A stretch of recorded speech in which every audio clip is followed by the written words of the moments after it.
સુરત ખાતે વિવિંગ એસોસિએશનની બેઠક મળી હતી, જેમાં ફુગાવાના દ્વારા ઉત્પાદિત કાપનો નિર્ણય લેવામાં આવ્યો છે।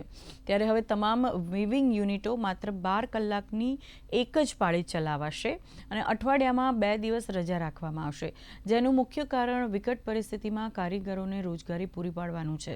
ત્યારે તમામ વીવર્સને નિયમનું પાલન કરવા અનુરોધ કરવામાં આવ્યો છે।